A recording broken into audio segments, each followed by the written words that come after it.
Lepo pozdravljeni, spoštovane in spoštovani. V tokratni županovi uri bomo izvedeli zanimive podrobnosti življenja mestne občine Novo mesto. Gregor Macedoni, župan, dobrodošli.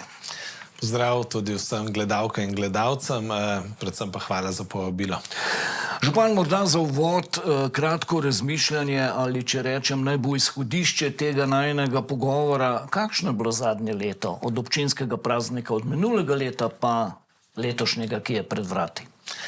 Na nek način nadaljujemo razvojni cikel novomeške občine. Zaključili smo nekaj ključnih projektov, predvsem pa načrtujemo številne za prihodnost. Vemo, da smo nekje v tej prvi polovici nove evropske finančne perspektive. Verjetno je en izmed najodmevnejših projektov je prav gotovo zaključek izgradnje regijskega centra za obdelavo odpadkov v Leskovcu. S tem seveda vplivamo praktično res na vsakega občana v tej naši širši regiji, torej Belokranjski in Dolenjski. Smo pa seveda nadaljevali za številnimi cestnimi projekti. Vemo, da smo pred kratkim odprli novo stanovanje v Podbreznikih. Vse to so projekti, ki nekako zaokrožujejo to celotno zgodbo novomeške razvojne zgodbe, kjer probamo sestavljati kamenčke tako, da se medsebojno čim bolj podpirajo. No, v tem prvem delu se bova dejansko res osredinila na nekatere te istopajoče projekte, ki po svoji sporočilni vrednosti in vrednosti tudi izraženi v denarju daleč presegajo samo občinske meje. Začniva pa z eno udarno vestjo, ki je pred dnevi, so jo mnogi pozdravili, mnogi se bomo morali še veliko pri tem naučiti, namreč začenja se prižgana zelena luč, uvedba individualnega sistema zbiranja komunalnih odpadkov. To je velik korak za Novo mesto. Res je, tukaj smo med zadnjimi v Sloveniji, ki smo se odločili za ta korak, predvsem zato, ker smo imeli dosedanji sistem zelo ekonomsko učinkovit. Težava se pojavi, ko je ta odstotek ločeno zbranih odpadkov, ki grejo v nadaljnjo predelavo, prenizek in vemo, da se počasi približujejo tudi roki, tako slovenske kot evropske zakonodaje, ko moramo doseči boljše rezultate. In tudi v sistem je tako narejen, da tisti, ki to dosegajo, se jim tudi ekonomsko splača. Tako da smo bili na nek način soočeni s to lastnim slabim obnašanjem, ko smo premalo ločevali. Torej, v resnici smo še vedno v te skupne zabojnike, zelene zabojnike mešanih komunalnih odpadkov odlagali tako biološke odpadke, kot embalažo, kot številne druge odpadke, ki grejo v ločene frakcije. In posledica tega je seveda, da imamo tako dražji sistem. Vemo, da mešane komunalne odpadke je treba pred odlaganjem še dodatno obdelati, jih tudi ločiti. In na nek način seveda ne dosegamo zastavljenih deležev, ki jih od nas zahtevajo tako državna kot evropska pravila. Ta prehod bo potekal postopoma po krajevnih skupnostih, da malo pomirite ljudi, da ne bo kakšne prevelike panike. No, predvsem gre za kar težko organizacijsko potezo, namreč komunala bo mogla tukaj tako zagotoviti nove zabojnike, individualne zabojnike za vsako gospodinjstvo. Tukaj govorimo predvsem o individualnih hišah. Hkrati pa seveda tudi v večstanovanjskih zgradbah bo to priložnost, da bomo skupaj pogledali, kaj lahko naredimo na morda bolj urejenih zbirnih mestih, na bolj zaščitenih zbirnih mestih. Namreč prihajamo v čas, ko bo večja odgovornost vsakega posameznika. To je tudi tisto, kar naj bi nas na nek način spodbudilo, da bomo bolj ozaveščeni. Ampak vedno so v vseh sistemih je polovica takih, ki seveda se bojijo kazni, in polovica takih, ki to delajo iz zavesti. Verjetno je tako tudi na cestah. Nekateri vozijo ker verjamejo, da so omejitve hitrosti najboljše za vse, drugi se pa seveda bojijo kazni, ampak rezultat je ta, da vsi nekje vozimo v okvirih, ki so predpisani. No, in zanimivo je, kako včasih stvari sovpadajo v življenju in evropska sredstva ste pridobili. Novo mesto drugače zelo dobro stoji na tem področju. Številne stvari so bile narejene ali pa še bodo s pomočjo evropskih sredstev in tudi posredno za ta projekt bodo namenjena evropska sredstva. Res je, mi imamo zelo močno razvojno pisarno na novomeški občini, ki se pogosto prijavlja neposredno na razpise Evropske unije, torej razpise, ki so enovito objavljeni v Bruslu. Tako smo bili tudi v zadnjem času uspešni v večjem projektu, kjer smo celo vodilni partner, partnerje imamo pa iz 5 držav, ampak projekt se nanaša ravno na uvajanje ozaveščanja za boljše zbiranje, ločevanje odpadkov in seveda s temi sredstvi, evropskimi nepovratnimi sredstvi, bomo lahko tudi pomagali pri tem našem projektu, ko se lotevamo individualnega zbiranja odpadkov. To pa je tudi, lahko mirno rečemo, veliko priznanje tako za mestno občino Novo mesto, kot za strokovne ljudi, ki so pripravljali ta projekt, ne? Res je, na nek način smo tam soočeni z konkurenco iz celotne Evrope in verjamem, da to, da smo že v zadnjih letih pridobili nekje med 5 in 10 takih projektov, nas umešča med bolj razvojno orientirane lokalne skupnosti.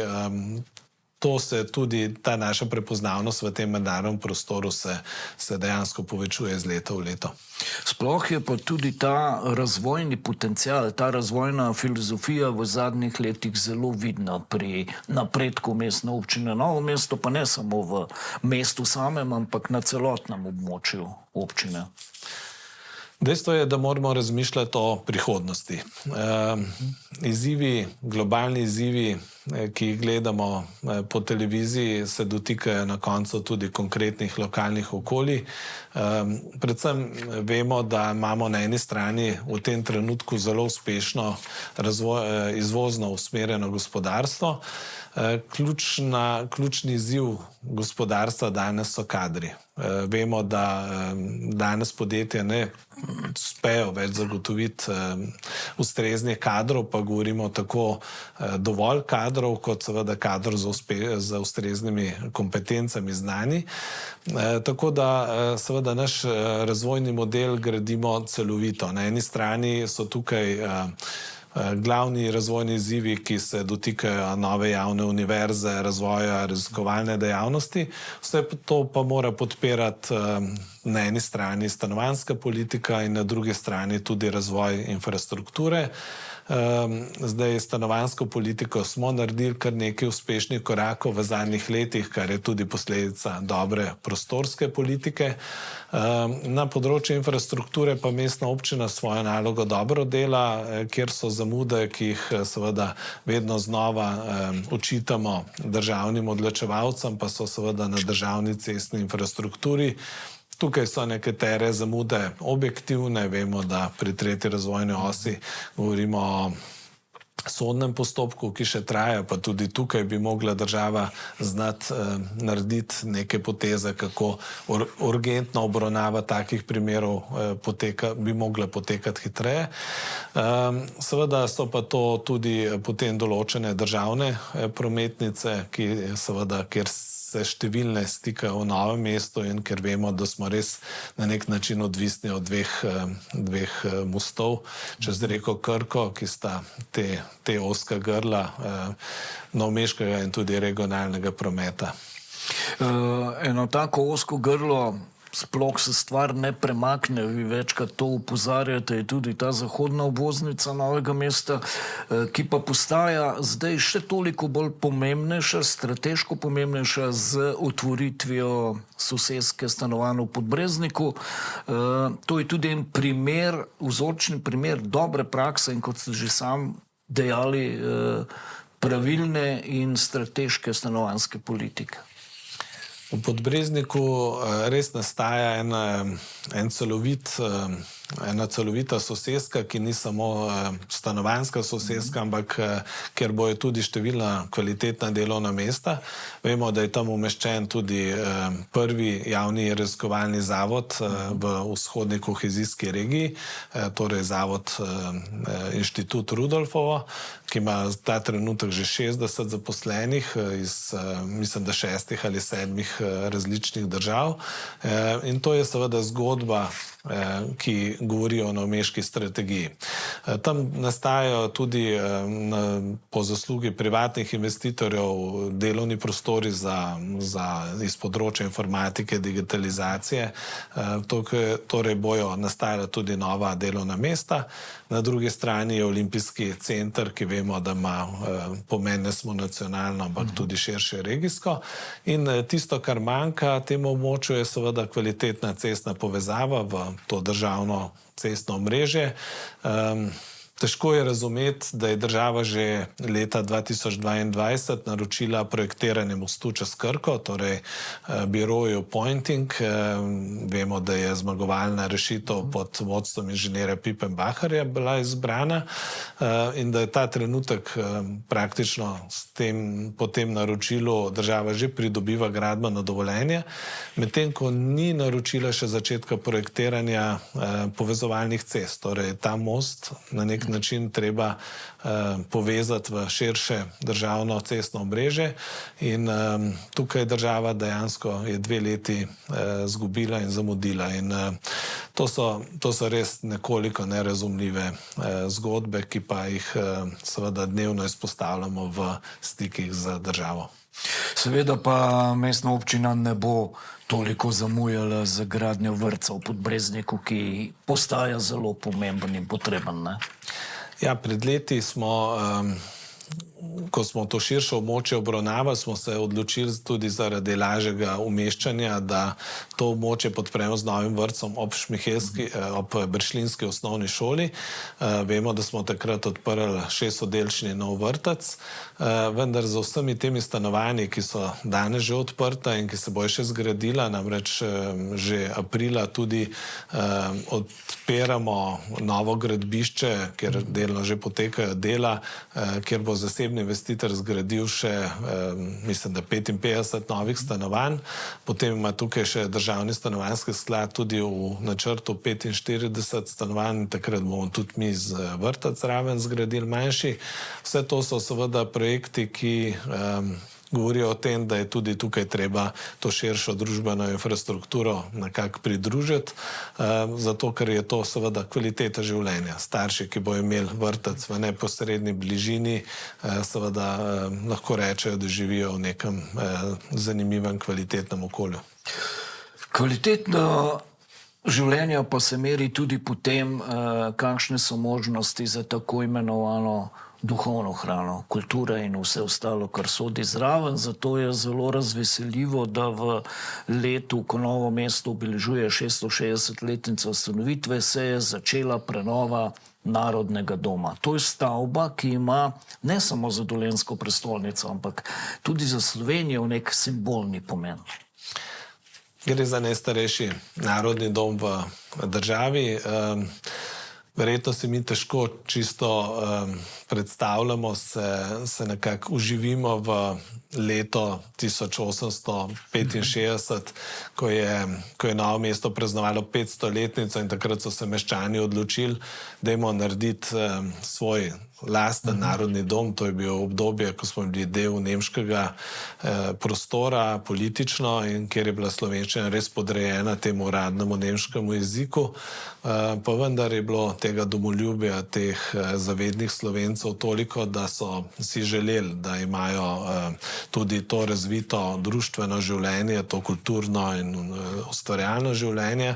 In tako je seveda prišlo konec 18. stoletja do izgradnje prvega narodnega doma. Vemo, da so potem nadaljni narodni domovi v Sloveniji bili precej bolj bogati, ljubljanski, celjski, mariborski, tudi tržaški, vendar na koncu smo bili spet v Novem mestu prvi in lahko smo ponosni na to dejstvo. Narodni dom je bil v sorazmerno slabem stanju. Vemo, da vmes je bilo to umeščeno nekatere državne inštitucije, prej bila jugoslovanska vojska z domom Jela notri. Vse to je seveda pustilo neke posledice. Mi smo se odločili, da res to zgradbo, tako simbolno pomembno, ponovno vrnemo meščanom. Te meščani, ki so jo tudi nekoč zgradili z lastnimi prispevki, z lastnim financiranjem in predvsem bo namenjena kulturi, družabnemu življenju, tudi družbenim temam. Tako da mislim, da Novo mesto tudi s tem dela nek dolg do svojih prednikov, hkrati pa tudi neko priložnost za sedanjost in prihodnost. Dela naj bi bila po projektu zaključena junija prihodnje leto. Kaj pa dejansko bo zajemala ta prenova? Kaj bomo čez dobro leto in 3 mesece videli na novo? Predvsem ga številni ne poznamo notranjosti, nimamo te neke lastne izkušnje. Ta dom je predvsem zgrajen okoli osrednje dvorane in to bo tudi osrednji prostor po prenovi. To bo seveda manjša kulturna dvorana za nekje med 100 in 150 udeležencev dogodkov, gledalcev, poslušalcev. Hkrati pa bojo drugi prostori nekako v funkciji te dvorane. Tam bo neka pomožna dvorana ob tej glavni dvorani, kjer bojo možni razni sprejemi, dogodki. Potem bo pa v pritličju urejena stalna muzejska zbirka Leona Štukla. Vemo, da so med obema svetovnima vojnama tukaj delovali tudi sokoli. In seveda na ta čas bomo tudi s to zbirko in umestitvijo spomnili. V zgornjih nadstropjih pa je še nekoliko odprto, kako bomo stvari umeščali. Nekaj bo tudi več namenskih prostorov, lahko da bojo tam ateljeji, rezidenčni prostori, torej za gostovanje umetnikov, predvsem z področja likovne umetnosti, nekako vidimo neko vrzel v tej novomeški kulturni infrastrukturi. So pa tudi pobude in ravno v zadnjem času smo imeli pogovore, vkolikor bi prišlo kratkem do ustanovitve javne univerze, bi bila tudi to priložnost, da morda na simbolni način umestimo prvi sedež v te prostore. Skratka, poklon prednikom bo na nivoju, če rečemo tako, ne? Prav gotovo, dobila bo zgradba, bom rekel, obliko in urejenost, kot si jo zasluži. Župan Gregor Macedoni, mestne tržnice tako v slovenskih mestih, še bolj izrazito pa v tujini, vi ste precej v tujini in to dobro poznate, so močan magnet tako za domače kot tuje obiskovalce. Vi ste že večkrat jasno povedali svoje stališče, da si Novo mesto zasluži in potrebuje novo tržnico. Ampak gradnja nekako ne steče. Kaj se dogaja v tem trenutku? Ta kača se že kar nekaj časa vleče, namreč projekt sega že v leto 2013-2014, ko je bila sprojektirana prenova novomeške tržnice. Vendar je potem prišlo do nekaterih sodnih postopkov, pritožb na izdano gradbeno dovoljenje, tako da je izdano gradbeno dovoljenje postalo pravnomočno šele pred letom pa pol. In seveda v tistem trenutku je bila naša prva prioriteta, da skušamo zagotoviti tudi kakšno dodatno financiranje iz evropskih sredstev. To nam je uspelo. In zdaj smo v fazi, ko moramo seveda izvedbo tudi izvesti. In dejstvo je, da prvo javno naročilo, ki smo ga objavili, je bilo neuspešno zaradi previsokih ponudb, verjetno tudi posledica premalo sodelujočih ponudnikov. Trenutno teče ponovljen postopek, kjer upamo, da bomo uspešnejši in da s tem tudi pridemo do te načrtovane, željene prenove, povečanja novomeške tržnice. Predvsem govorimo o tem, da bo mogoče omogočala tudi lokale, ki bojo lahko ponudili bolj pestro ponudbo. Vemo, da določeni ponudniki potrebujejo tudi tehnične pogoje, to so pač zaprti lokali z ustrezno ali hladilniško ali kakšno drugo tehniko in to bo nova prenovljena tržnica omogočala. In bo seveda tudi dala novo podobo, nov utrip življenja v starem mestnem jedru. Tudi to bo verjetno nek nov kamenček v tem mozaiku urejenosti mesta, kar nam manjka in kar tudi bomo že letos začeli za projektno dokumentacijo, tudi več parkirišč in ta podpora kratkotrajnemu obiskovanju in parkiranju v mestnem središču. Vemo, da je to seveda zelo občutljivo območje, tudi ni ne vem koliko prostora, zato imamo zdaj izdelano idejno zasnovo, ki bi to omogočala in ki bomo skušali tudi pripeljati do konca vse postopke, da lahko v prihodnjem letu ali letu potem tudi začnemo z izgradnjo. Zaključen pa je javni arhitekturni natečaj za urbani park Loka. To je dejansko res kultna lokacija v Novem mestu, povezava tudi z reko Krko. Mnoge generacije so tam preživljale prosti čas. Kako bo zdaj na novo Loka zafunkcionirala? Loka je res izreden javni prostor in tako tudi se jo lotevamo.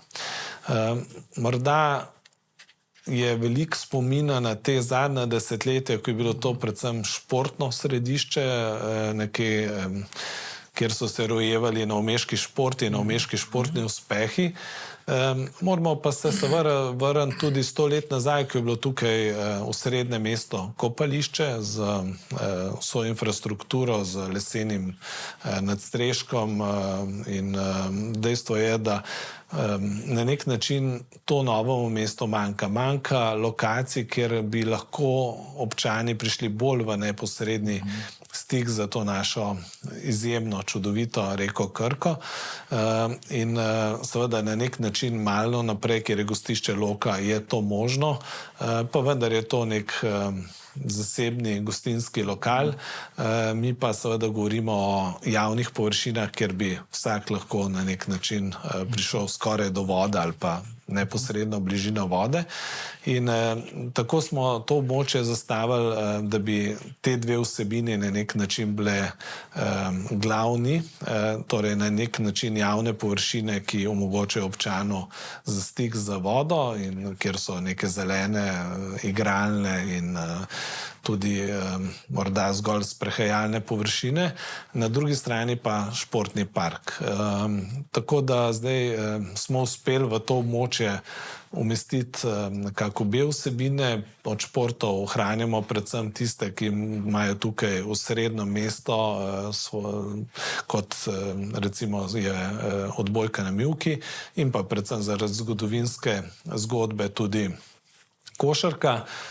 Hkrati pa bo tukaj tudi atletska, še vedno steza za nekaterimi površinami za metalce in za skok v dolino. Na ta način dobimo tudi podporo v srednjemu stadionu v Portovalu in omogočamo mednarodne dogodke atletske višjega ranga, ker bojo to pač pomožne vadbene površine. Tako da Loka s tem dobiva neko novo osveženo podobo, predvsem pa Novo mesto dobiva s tem ponovno nek javni prostor, ki bo v stiku z reko Krko. Novo mesto pa bo tudi v prihodnje dobilo en nov sodoben objekt, rečem prostor, kjer bodo med drugim tudi imeli svoj dom novomeški poklicni gasilci. To pa je v bistvu dolgo pričakovana naložba, kaj ne? Res je, vemo, da infrastruktura v Ločni nekako že podlega zobu časa. Ko smo začeli načrtovati in tudi razmišljati širše ali prenova na sedanji lokaciji ali umestitev nekje na novo, se je pokazalo, da tudi glede na izkušnje naših poklicnih gasilcev, da bi bila lokacija v vojašnici v Bršljinu logistično boljša od sedanje in tudi dolgoročno ustrezna. In zato smo tudi tudi v premisleku, da imamo zelo slabo regionalno infrastrukturo na področju zaščite in reševanja, namreč Dolenjska ima ta trenutek skladišče civilne zaščite v Beli krajini in tudi številne ekipe, ki so vključene v sistem civilne zaščite, nimajo ustreznih prostorov, ustreznih skladišč. Zato je seveda nekako dozorela ideja, da skupaj, tako država kot občina, zgradimo regionalni center zaščite in reševanja, ki bo seveda na nek način primarno, vsaj iz občinske strani, dom poklicnih gasilcev, širše gledano pa seveda nek res regijski center vseh teh služb, vseh vključenih inštitucij v sistem civilne zaščite in verjamem, da je to neka naložba, ki jo bomo morda celo lažje speljali, kot smo prvotno mislili. Vidimo, da se ta pomen neke zaščite, reševanja, obrambe, odpornosti zadnje čase povečuje in da bojo tudi večja sredstva temu namenjena. V tem prvem delu pogovora, župan, sva predstavila projekte, ki presegajo samo občinske lokalne meje in potrjujejo vašo besedo uvodoma: razvojno. Novo mesto gre naprej, se ne ustavlja. Težko je razmišljati samo znotraj občinskih meja. Mislim, da je regija, ali govorimo o Dolenjski ali skupaj z Belo krajino, res regija, ki je lahko Sloveniji v marsičem za zgled, tudi v smislu sodelovanja občin, in seveda to sodelovanje na nek način tudi podlaga nam, da smo vse bolj prepoznavni in da lahko res govorimo o neki razvojni zgodbi. Tako da jaz bi na tem mestu lahko res rekel eno veliko zahvalo tudi kolegom, županom sosednjih občin, da znamo stopiti skupaj, ko je treba, in da seveda to tudi se potem vidi po rezultatih. Ne odhajajte nikamor, spoštovane gledalke in gledalci, seveda bova v nadaljevanju oddaje v drugem delu županom tudi rekla o nekaterih bolj tistih tipičnih projektih, ki zadevajo lokalne meje. Sedaj pa čez nekaj trenutkov bo čisto jasno, kdo se nama pridruži v studiu, namreč sledi rubrika Županov gost.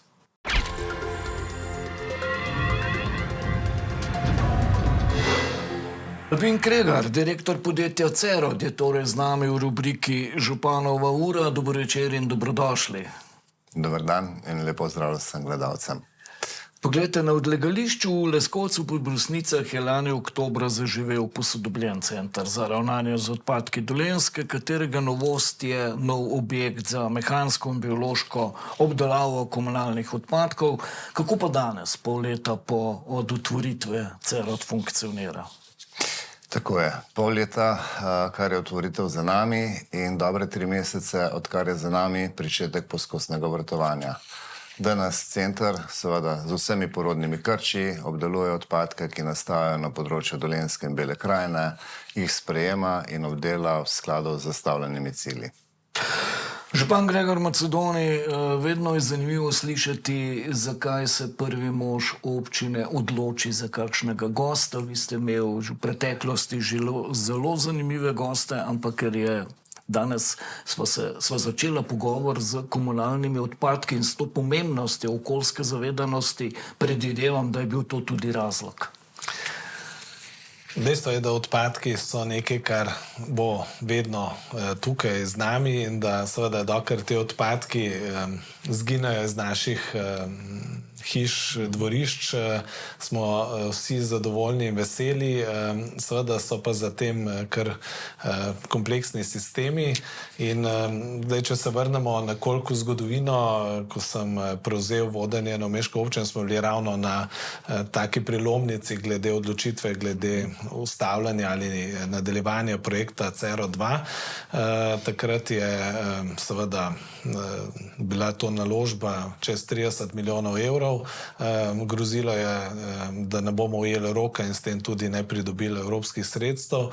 In to so bile takrat res težke odločitve. Takrat je gospod Albin Kregar bil pripravljen prevzeti vodenje tega podjetja in to odgovornost.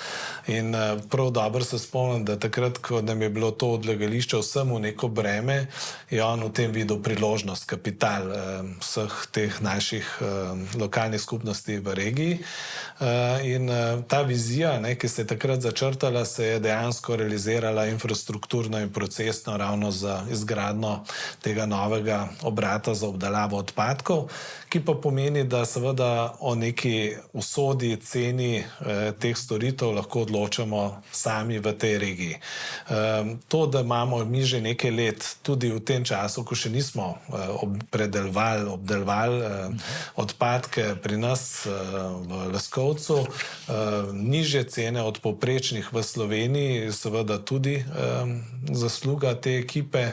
To, da že od leta 2015 ne govorimo več o smradu na tem odlagališču, je tudi v veliki meri in osebna zasluga in zasluga ekipe, ki jo vodi gospod Kregar.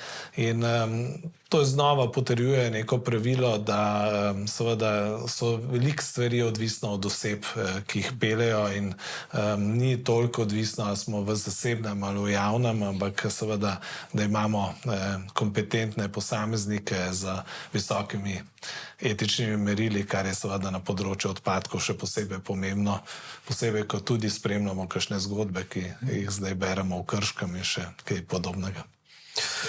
Gospod Kregar, dolgo ste nekako že v poslu z odpadki, se ukvarjate s to dejavnostjo. Veliko se je spremenilo v vseh teh letih, ne sploh zdaj, odkar je ta sodoben obrat.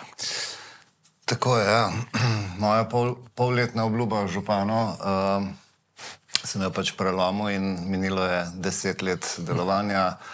Odkar sem vpet v področje ravnanja z odpadki regije, veliko se je spremenilo. Težek zalogaj v štartu, ki nas je čakal z prekinitvijo pogodbe s težavami z okoljskega vidika gor. Dejstvo je, da če je volja in če je ekipa, se najde tudi pot. Ni bila enostavna, cilj, ki smo ga pa stremeli cel čas, pa je bil seveda ob vsem dogajanju o prevozih in še kaj na področju ravnanja z odpadkom smo želeli ohraniti ta javni vpliv na način ravnanja in javni vpliv nad cenami. To se nam je zdaj po 10 letih več kot skristaliziralo, potrdilo to, kar smo cel čas zatrjevali, in v zadnjem obdobju s spremembami na področju sežiga in vsega je ta razlika in nadzor se pokazal še toliko bolj upravičen, smiselen in smotrn, tako za podjetje, tako za lastnike in predvsem za občane. V Novem mestu je prižgana zelena luč za začetek projekta o individualnem zbiranju odpadkov. Kaj naj bi skupnosti v procesu varovanja in odgovornosti do okolja to prineslo, skozi vaš pogled? Zdaj dva vidika. En vidik je izpolnjevanje zahtev, ki so v skladu z zahtevami Evropske unije, program ravnanja z odpadki za področje Slovenije do leta 2025 in drugi do leta 2030 sta jasna in nam nalagata določene obveze, ki smo si jih skupaj zastavili. Da bomo le to izpolnili, zdaj z integralnim načinom zbiranja odpadkov, ki je bil in je še trenuten, smo prišli do neke meje, kjer bi se še dalo postoriti, vendar smo prebivalci kot taki dokazali, da smo v zadnjih letih, pač trend se ne izboljšuje, prišli do nekega nivoja in z njim v nadaljevanju ne bomo mogli zagotavljati zahtev, ki so nam jasno naložene. Je pa drugi vidik, torej v mešanih komunalnih odpadkih pristane enostavno prevelika količina odpadkov, ki tja ne sodijo. Na eni strani so to bodisi biološki odpadki, ostanki hrane, ki bi lahko končali po verigi v proizvodnji komposta in se vrnili kot taki v naravo in ne pristali v odlagališču ali na sežigu. Druga so pa sestavine v mešanih komunalnih odpadkih, predvsem in največkrat embalaža, ki bi po drugi verigi ravnanja z odpadno embalažo znotraj embalažnih shem lahko končala bolj učinkovito, šla v reciklažo in šla bolj očiščena lahko v energetsko izrabo.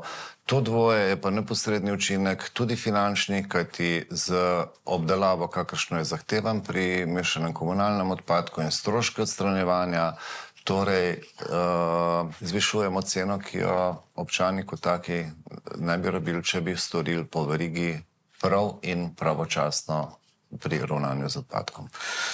Torej, ta dolgoročen in učinkovitejši nadzorovanje, ločevanje odpadkov, ki se pač obeta, verjetno neposredno s tem pridobiva tudi podjetje Cerod, ki ga vi vodite.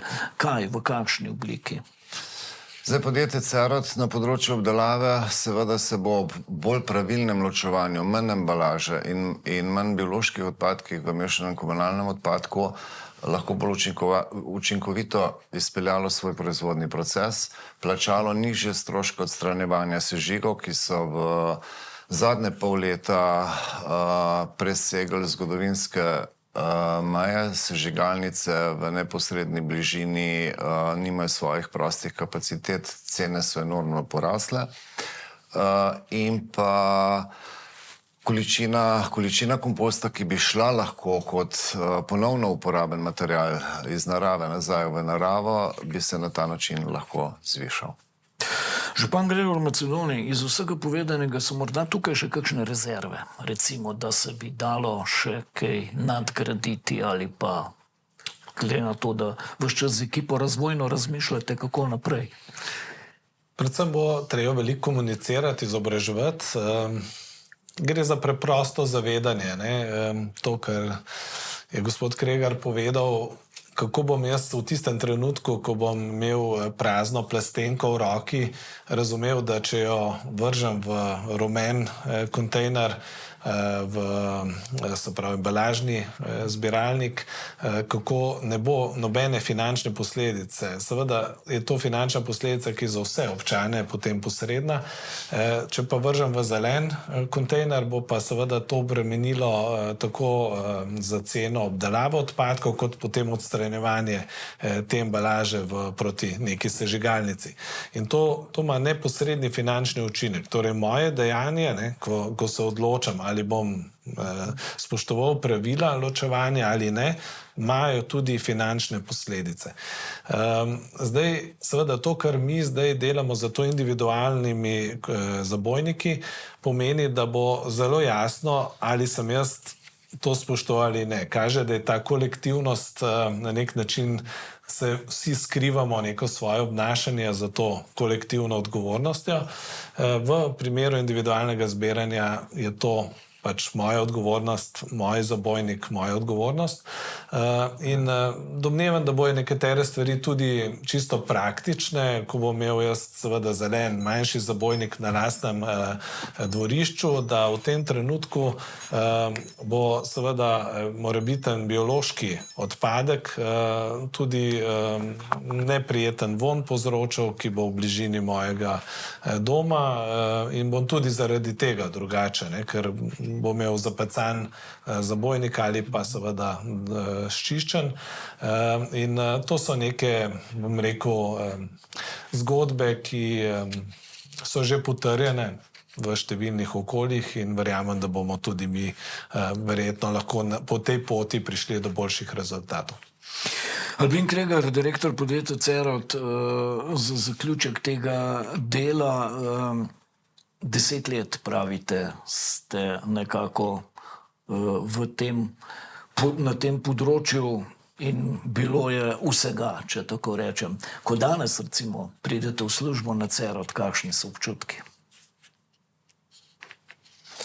Vsak dan drugačni, še vedno vsak dan se pojavljajo vprašanja, kako naprej, kaj še lahko storimo. Se ozremo nazaj, pogledamo, kaj smo storili in se pogovorimo, kaj še bomo jutri storili. Veliko bolj miren sem danes, kot sem bil prva leta. Koraki in trendi nam pa nakazujejo, da se pot na tem delu ne bo ustavila še. Hvala lepa pa za pogovor in uspešnost z vašo ekipo še naprej.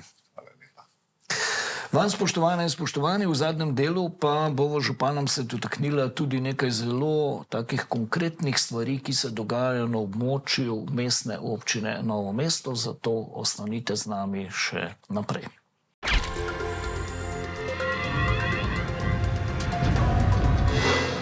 Spremljate oddajo Županova ura, v studiu pa se pogovarjam z županom mestne občine Novo mesto, Gregorjem Macedonijem. Vstopiva, spoštovani župan, v zadnji del pogovora z vprašanjem, ki ste ga prej v nekem delu že malce nakazali, ko ste razlagali o pomembnosti novega objekta za poklice novomeške gasilce. Vprašanje varnosti. Vidimo, kaj se dogaja v svetu, kaj se dogaja v neposredni bližini. Verjetno tudi vi kot župan doživljate vprašanja ljudi, ali smo kot občina varna občina. Ja, tukaj lahko izpostavimo dva vidika. Eno je ta globalni pogled, kjer vidimo, da je neka ureditev, neko obdobje, ki je trajalo od druge svetovne vojne, seveda z nekimi lokalno omejenimi, časovno omejenimi konflikti, ki so tudi posegali v varnost in predvsem stanje miru na številnih območjih in za številne posameznike. To se je danes seveda začelo rušiti, spreminjati. Tukaj se lahko vsi skupaj sprašujemo, kam seveda bo ta nas svet še šel. Predvsem pa nekoliko samoumeven se nam je, kaže, začel zdeti ta mir. In tukaj bomo mogli kot družba znati odgovoriti na ta vprašanje, kako biti pripravljen na morebitne razmere, ki ne bojo odvisni samo od nas. Seveda želja bi bila, bodimo v miru, izognemo se vsem vmešavanjem in tako naprej. Na drugi strani pa seveda varnost v nekem lokalnem okolju. Gre za to, da Slovenija je varna država, to potrjujejo vse statistike. Znotraj Slovenije pa so te statistike tudi različne in nažalost moramo mi iz naše regije, območja Dolenjske, pogosto opozarjati, da ima ta slabo zastavljena socialna politika tudi posledice, ki so varnostne posledice. Vemo, da ta problematična socialna okolja, v katere prištevamo predvsem vsa romska naselja, nekako povzročajo slabo statistiko na našem območju, da je veliko več teh deviantnih dejanj, ki zajemajo in nekako tudi posledico je, da so številni občani prizadeti od tega kriminala, od teh odstopanj in dejstvo je, da nekako pričakujemo od naše države, ker na koncu je varnost in varnostna politika res nacionalna državna zgodba, da bojo razumeli specifiko posameznih okolij. Tukaj govorimo predvsem, kako lahko slabo zastavljena socialna politika, ki zgolj posameznikom daje denar, na drugi strani povzroča poslabšanje varnosti. Naj se zgodi, bom jaz dodal, sedaj pa greva k enemu drugemu vprašanju, ki ga, bom rekel, čutimo vsakodnevno. Nekateri pravijo, ko prideš v neko lokalno skupnost, takoj dobiš občutek, kam si prišel, ko pogledaš, po kakšni cesti si se pripeljal. In v zadnjem obdobju se zelo veliko na prometni infrastrukturi dogaja v Novem mestu. Novo mesto je hkrati gospodarsko zelo uspešno, kar pa pomeni, da dnevno se pripelje v Novo mesto polovico zaposlenih v teh naših podjetjih. Novo mesto se srečuje 5 državnih upadnic, ki so seveda potem te prehodi preko reke Krke zgostijo na 2 mostova in to je tisto, kar seveda številni občutijo vsakodnevno. Kot sem že uvodoma povedal, kar je v nekako pristojnosti mestne občine, se trudimo, da res intenzivno urejamo. Tukaj so nekatere glavne cestne povezave, mi rečemo tiste bolj tranzitne ceste, kjer ne gravitirajo zgolj prebivalci ene ulice, ampak širši del mesta za prehod iz enega na drug del mesta. Zato seveda je zelo pomembna prenova Sedlove in Šmarješke ceste. Vemo, da zdaj prenavljamo ta del na začetku in ta prenova bo šla potem tudi še naprej proti Ločenskemu mostu in od Ločenskega mosta proti Mačkovcu. Pripravljamo imamo tudi projekt ureditve Ragovske in Jakčeve ceste. Gre za tudi pomembno na nek način tranzitno Novomeško ulico, ki seveda gre tako mimo zgoščene poselitve, kot seveda povezuje Ločno in Kandijo. In potem imamo seveda še pripravljene projekte drugih upadnic, kot je recimo Ljubljanska cesta v Bršljinu. Vemo, da nam nekaj delov manjka med Mercatorjem in BTC-jem, potem je tukaj to območje mimo železniške postaje.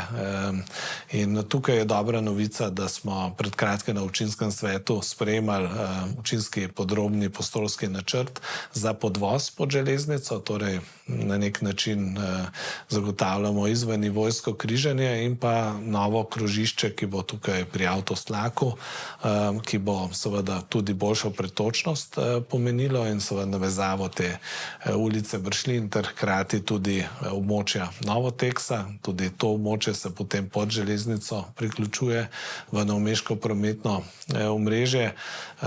In seveda to so te neki glavni projekti. Je pa še vedno velik poudarek številnim območjem, kjer zagotavljamo varne površine za pešce. To so lahko projekti, kot so na območju med Zaječjim vrhom in Dolžem, kjer bomo v kratkem razpisali projekt. To je recimo projekt Vavpotičeve ulice, projekt, ki teče v Češči vasi ob Olimpijskem centru in bo potem tudi v drugi fazi zagotovo še varne površine za kolesarje in pešce med Podbreznikom in Zalogom. To so vse nekako krpanja tega celovitega omrežja, vendar ko vse te projekti se nekako seštevajo, tudi zboljšujemo stanje novomeške prometne infrastrukture. Je pa res, ne, da smo ljudje pa včasih malce mačehovski. Ko se ta dela dogajajo, normalno nastajajo zastoji, treba je biti malo potrpežljiv, včasih je slaba volja, ko pa je narejeno, je pa vse super. In tukaj je tako zanimiva situacija nastaja. Res je, sam opažam to skozi svoje izkušnje. Zelo težko je zdržati, zelo težko je čakati v koloni.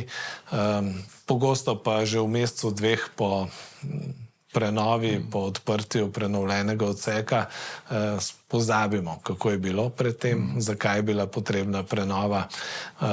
Ampak to je verjetno človeško. Sam verjamem, da če pravilno stvari peljemo, da bomo na dolgi rok seveda vsi na boljšem in zmagovalci.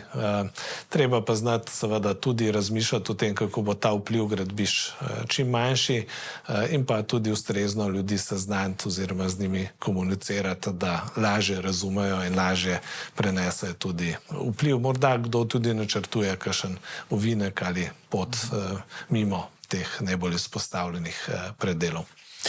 Pravijo, da se vse začne pri najmlajših in več kot očitno se tega v Mestni občini Novo mesto zelo dobro zavedate, namreč rekordna vlaganja v novomeške vrtce in vse, kar sodi zraven. Ja, to je na nek način morda malo kontradiktorno, ko poslušamo podatke o demografski sliki Slovenije, o slabi sliki na področju rojstev, vendar je v novomeški občini ta demografija še vedno pozitivna, imamo tudi priseljevanje, kar povečuje potrebe po prostoru v novomeških vrtcih. Predvsem pa se zavedamo, da je vrtec neka širša slika kvalitete posameznih okolij. Recimo tak nov vrtec bo prav gotovo, ki bo imel res nek pozitivno širši učinek v območju Podgorjanci, je prenova bivše šole v manjši dvodelčni vrtec v Gaberju. V kratkem bomo tudi začeli z deli, če bo uspešen javni razpis za izgradnjo na vrtcu Labot, kjer povečujemo sam vrtec za 4 oddelke, pa hkrati novo centralno kuhinjo gradimo. Sta pa v načrtu seveda še 2 nova vrtca, enega smo že omenili v Podbrezniku, manjši vrtec in pa novi vrtec v Mrzli dolini, torej ob osnovni šoli Drska bo verjetno lokacija tega vrtca, ki bo na nek način omogočal tako prostore za novo centralno kuhinjo vrtca 5x5 kot 6 novih igralnic. Vemo, da na tem področju bo še stekla nova stanovanjska gradnja tako Republiškega stanovanjskega sklada kot mestne občine in pa seveda tudi kar nekaj parcele za zasebne investitorje. Prebivalci krajevnih skupnosti v Novem mestu pa so se razveselili novice, da je narejen načrt za vzdrževanje in postavitev otroških igrišč, skratka, da tudi tukaj se gre v korak s časom. Proces, ki smo ga zastavili že 7-8 let nazaj, poteka vsakoletno, torej povabimo krajevne skupnosti, da podajo predloge, da nekako skupaj sofinanciramo te ureditve in moram reči, da je zdaj ta mreža otroških igrišč tako kvalitetno vzdrževana, prenavljana, kot seveda še vedno postavljamo nova otroška igrišča, kar je nek odraz, dajmo reči, kvalitetnega bivalnega okolja, kvalitetnega razumevanja družbe, kjer res vlaga v svoje najmlajše in mislim, da so ravno otroška igrišča na odprtem tista, ki lahko res pomagajo tako v razvoju otroka kot posameznika, kot seveda tudi na nek način omogočajo staršem, da otroku omogoča te gibalne in druge razvojne korake. In če so te pogoji pravi, potem recimo, ko seveda otroci odrastajo, postanejo najstniki, mladostniki, dobimo tudi vrhunske športnike. Novo mesto je športno mesto, tudi vi ste velik zagovornik in pristaš športa, in zato ste zagotovo pražni, da vas tole vprašam. Športno mesto, na drugi strani pa nekateri ključni, najbolj vidni predstavniki športne javnosti v Novem mestu opozarjajo, da nekateri objekti več ne gredo v korak s časom. Seveda se ne da vse narediti, ampak kako vidite vi to problematiko?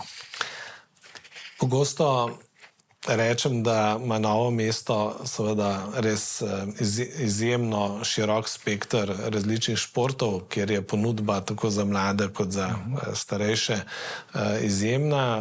Seveda to pa zahteva tudi veliko infrastrukture. Dejstvo je, da če bi mogel tehtati med tem, ali imamo lepe, velike objekte, ki so prazni, ali imamo nekoliko slabše objekte, ki so nabito polni, se raje odločen za to drugo. Je pa seveda res, da vedno znova tehtamo med vlaganji v novo infrastrukturo in vzdrževanjem tudi obstoječe. Če smo v preteklih letih tako za ureditvijo dvorane v Češči vasi kot novega benzenskega kompleksa tudi zapolnjevali nekatere vrzeli, kjer so prav manjkale v športni infrastrukturi, mislim, da prihajajo leta, ko bomo več vzdrževali. Ta trenutek je že podpisan pogodba za prenovo tekaške tartanaste površine na osrednjem stadionu v Portovalu. Je pa to leto tudi leto, ko bomo prenovili tako bolj celovito športno dvorano Marof, kompletno prenova, zamenjava parketa in pa vseh tribun. Bomo skušali, če bomo uspešni za javnim naročilom, čim bolj umestiti v nek čas, ko je najmanjše povpraševanje po tej dvorani. Vemo pa seveda, da Novo mesto res ima številne kolektive, ki nastopajo v prvi državni, drugi državni ligi in resnično je to zelo veliko pomanjkanje razpoložljivih terminov. Na nek način sem vesel vsake novice, ker tudi kakšen drug subjekt morda napoveduje razbremenitev in tudi, če bo šolski center pristopil k gradnji nove telovadnice, nove manjše dvorane, bo to prav gotovo imelo tudi učinek na kompletno novomeško športno, bom rekel, dogajanje. Vemo, da pred leti je tudi prišlo do zasebne športne dvorane sa strani podjetja Medle, roletarstvo Medle, ki danes res lepo živi, ker imamo državno uspešne kolektive na področju namiznega tenisa in košarke in pa seveda potekajo res številne rekreativne in trening dejavnosti. In s tem bo treba še nadaljevati. To so res prijetni problemi, ko imamo več kandidatov kot prostora. Prostor je tisti, ki ga pač je potrebno omogočiti in s tem bomo nadaljevali. Zelo zanimiv prostor je pa Novo mesto z bližnjo širšo okolico tudi skozi pogled turista, človeka, ki pride na obisk, ki si želi doživetja. Turizem je lepa priložnost za Novo mesto in ena dodatna zgodba se kmalu v mesecu maju začne, to je vstopna točka Trška Gora, bo zaživela. Vsi, ki se kdaj peljemo v to območje ali pa celo peš pridemo že proti temu območju, smo verjetno že zaznali urejanje, ki se je seveda na srečo že šolskim letom začelo ali pa končalo z ureditvijo krožnega krožišča, ki seveda omogoča boljšo dostopnost za avtobusni promet in tudi seveda boljšo varnost vseh udeležencev. V nadaljevanju pa je kar nekaj infrastrukture, ki je predvsem namenjena obiskovalcem, uporabnikom storitev Trške gore, če tako rečem. Vemo, da je Trška gora zelo priljubljena rekreativna točka tudi za Novomeščane. Bo pa tam zaživela tudi posebna ponudba. Ta ponudba bojo tako izposoja gorskih električnih koles. Tukaj bo nov pohodna trasa, to bo pot po okoli 3 gradov in seveda vse to na nek način dopolnjuje, povečuje ponudbo novomeškega turističnega območja in verjamem, da Trška gora ima ta potencial. Vemo, da je že danes verjetno ena najbolj prepoznavnih vinskih goric v Sloveniji. Ponovno bo tukaj potekala dirka po Sloveniji, kolesarska, in vse to na nek način pove dodatne zgodbe o tem območju. Župan, veliko stvari sva danes povedala, kakšno sva pustila za prihodnič, ampak zaključiva pa z nekaterimi dosežki. Pravijo, da če si dober, je prav, da se človek tudi malce pohvali. Jaz bom zdaj naštel nekatere stvari, pa jih boste vi malo na kratko pokomentirali. Novo mesto med finalisti kampanje Naj EU projekt 2025, novomeška občina prejemnica zlatega ISO certifikata razvojne odličnosti za leto 2025, Novo mesto kot prvo slovensko mesto sprejetja v Združenje mest B40. To pa je, mislim, da človek reče, ponosni smo na to. Mislim, da smo lahko res vsi občani ponosni na svojo občino, na svoje mesto. Prav je, da včasih znamo tudi proslaviti, ko so te dosežki izpostavljeni od drugih. Dejstvo je, da če grem na hitro čez te 3 naštete zgodbe, da vidimo, da je kar nekaj uspešnih zgodb, kjer pridobimo evropska sredstva tudi na nekem odprtem tekmovanju, bom rekel širše v evropskem merilu ali pa seveda državnem. Hkrati je tekmovanje oziroma sistem ocenjevanja Zlati kamen vsakoletno. Vemo, da smo bili že 2018 dobitnik Zlatega kamna za razvojno najprodornejšo občino. Vsako leto poteka ocenjevanje po kar skrbno narejenem sistemu ocenjevanja po več kategorijah. Novomeška občina je konstantno med, bi rekel, 5 izpostavljenimi občinami v Sloveniji po rezultatih tega ocenjevanja. In to je tisto, kar tudi skrbno spremljamo, ker vidimo, kje so še tiste rezerve, kjer lahko smo še boljši tudi glede drugih. Smo pa tudi aktivni mednarodno, torej v številnih zgodbah, tako zahodnoevropsko, srednjeevropsko in tudi jugovzhodni Evropi. Nazadnje smo res bili povabljeni v združenje B40, gre za združenje mest na območju Balkana, jugovzhodne Evrope. Tukaj so vsa glavna mesta, vsa največja mesta. Ta združenje je nastalo na pobudo župana Carigrada, gospoda Imamogluja. Midva sta se pred slabim mesecem srečala v Sofiji. Moram reči, da zdaj, ko gledamo te zgodbe, ki se odvijajo v Carigradu, je res kar težko verjeti, da je to možno, pa tudi to je realnost današnjega sveta.